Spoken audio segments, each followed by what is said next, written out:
എന്തുകൊണ്ടാണ് ഇത്ര സിനിമ എന്ന് പറയുമ്പോൾ ആൾക്കാരെ വെറുപ്പിക്കാതിരിക്കുക, വെറുപ്പിക്കുന്ന ചോദ്യങ്ങൾ ചോദിക്കുക.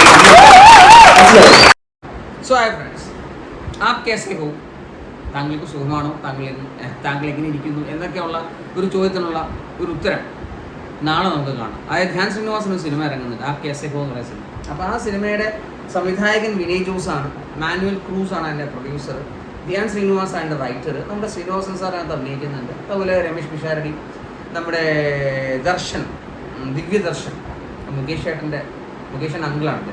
അപ്പം ദിവ്യദർശൻ ഉൾപ്പെടെയുള്ള ആളുകളൊക്കെ അതിനകത്ത് അഭിനയിക്കുന്ന ഒരു സിനിമയാണ്. അപ്പം ധ്യാൻ ശ്രീനിവാസിൻ്റെ സിനിമകൾ നമുക്ക് എല്ലാവർക്കും അറിയാം, മിക്ക സിനിമകളും പൊട്ടാറുണ്ട്. ആ പൊട്ടുന്നതിൻ്റെ കാരണം ധ്യാൻ ശ്രീനിവാസിന് പോലും അറിയില്ല എന്നുള്ളതാണ്. പക്ഷേ എന്നാലും പ്രൊഡ്യൂസേഴ്സും ഡയറക്ടേഴ്സും ഇദ്ദേഹത്തിന് സിനിമയ്ക്ക് വിളിക്കുന്നുണ്ട് എന്നത് മറ്റൊരു പ്രത്യേകത.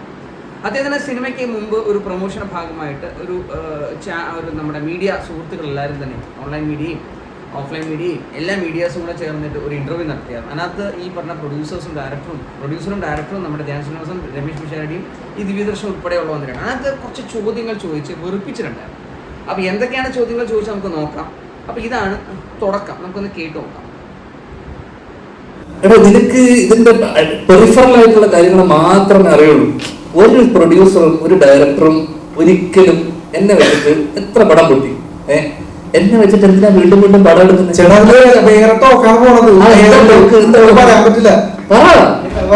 ഇത്രയും നീ പറഞ്ഞില്ല, അത് കൂടെ പറ. ഒരു പ്രൊഡ്യൂസർ ഇരിക്കുന്നു, പറയാൻ പറ്റില്ല.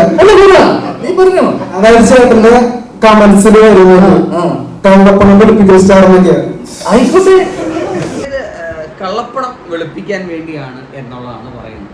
അത് ധ്യാൻ ശ്രീനിവാസൻ എത്രയ്ക്കും ഡിപ്ലോമാറ്റിക് ആയിട്ടാണ് അത് കൈകാര്യം ചെയ്തത്. അത് സത്യം പറഞ്ഞാൽ ആർക്കായാലും ഒന്ന് ദേഷ്യം വരുന്നത്. അത് ഈ ഒരു മീഡിയ സുഹൃത്തിന് ധ്യാൻ ശ്രീനിവാസനോടാണ് ഈ ചോദ്യം ചോദിക്കാൻ ധൈര്യം വന്നത്. പക്ഷെ എന്നാൽ ഈ ചോദ്യം വേറെ ആരോടെങ്കിലും ചോദിച്ചിരുന്നു, ഒരു പക്ഷേ ഇച്ചിരി കൂടെ എന്താ പറയുക തെളിയിച്ചിട്ടുള്ള അല്ലെങ്കിൽ എന്താ പറയുക പ്രൂവ് ചെയ്തിട്ടുള്ള ആക്ടേഴ്സിനോടാണ് ചോദിച്ചിരുന്നത്. ഇപ്പോൾ ചോദിക്കാനുള്ള ധൈര്യം ഉണ്ടാവില്ല. ധ്യാനോടായാലും എന്ത് പൂക്കൃത്തരം ചോദിക്കാം, അദ്ദേഹം ഒന്നും പറയില്ല എന്നുള്ള ധൈര്യമാണ് ഇവരെ പോലെ ഉള്ളവർക്ക് ഇതുപോലുള്ള ചോദ്യങ്ങൾ ചോദിക്കാനുള്ള ധൈര്യം കിട്ടുന്നുള്ളതാണ് സത്യം. ഇല്ലെങ്കിൽ ഒരുപക്ഷെ ഒരിക്കലും ചോദിക്കില്ല. കാരണം ഒരു പ്രൊഡ്യൂസർ നിൽക്കുകയാണ്, ആ പ്രൊഡ്യൂസർ മുടക്കിയ കാശിൻ്റെ ഹാളിലാണ് ഇവിടെ ഇരിക്കുന്നത്, ആ പ്രൊഡ്യൂസർ മുടക്കിയ കാശ് കൊടുത്തിട്ടുള്ള ഫുഡാണ് അത് കഴിഞ്ഞ് ഇവർക്കെല്ലാം കിട്ടുന്നത്.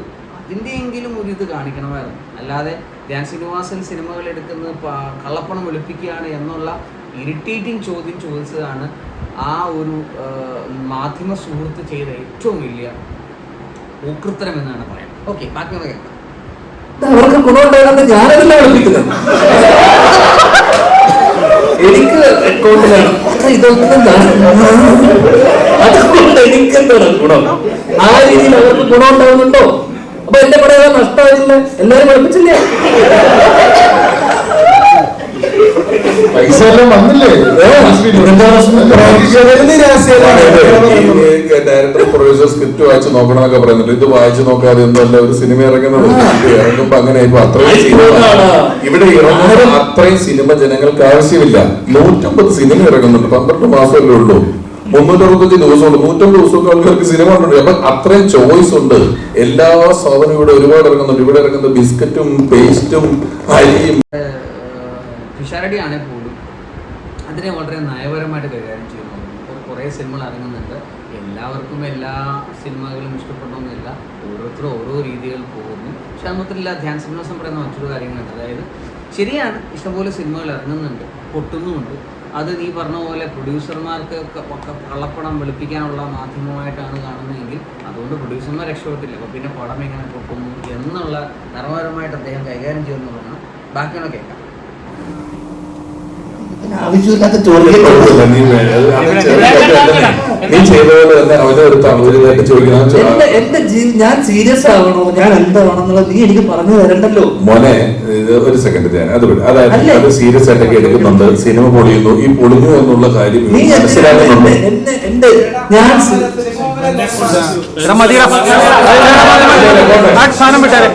സമരത്തിലേക്ക് പോകണമെന്ന് ഞങ്ങളല്ല.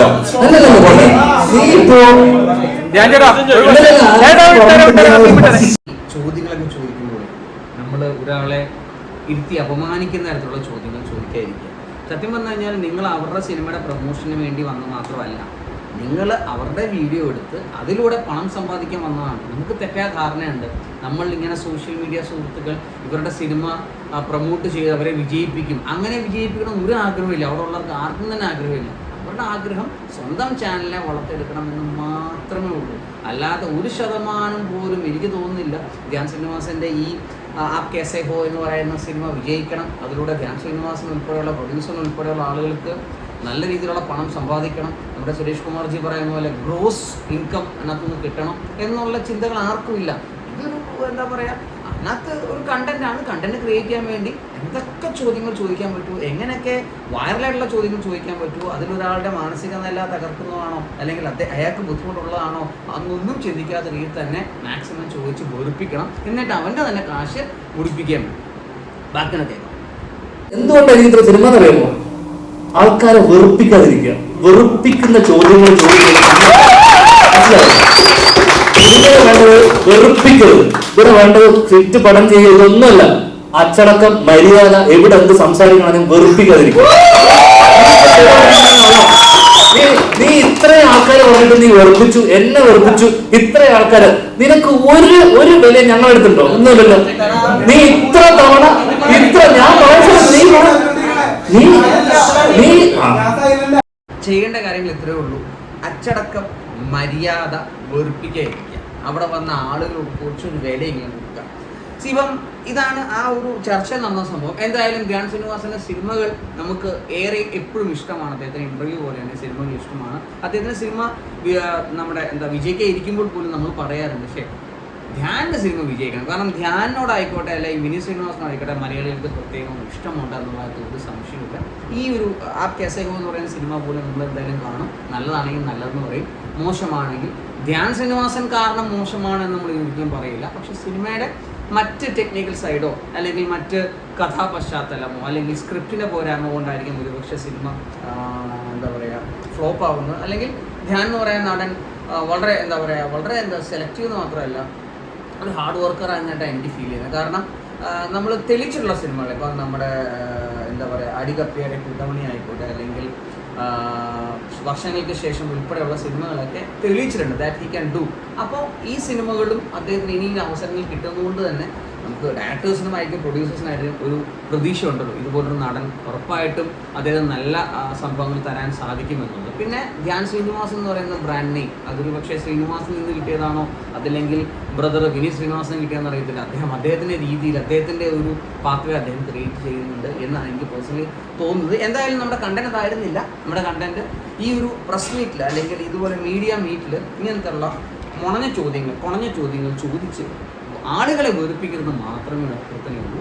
അവർ തരുന്ന ട്രീറ്റ് മേടിച്ച് അവരുടെ പ്രൊമോഷന് വേണ്ടിയുള്ള കാര്യങ്ങൾ ചെയ്യുക എന്ന് മാത്രമാണ് എനിക്ക് പേഴ്സണലി ഫീൽ ചെയ്യുന്നത്. എന്തായാലും ആപ് കേസേ ഹോ എങ്ങനായിരിക്കും എന്ന് പ്രതീക്ഷയോടെ കാത്തിരിക്കാം. ബൈ.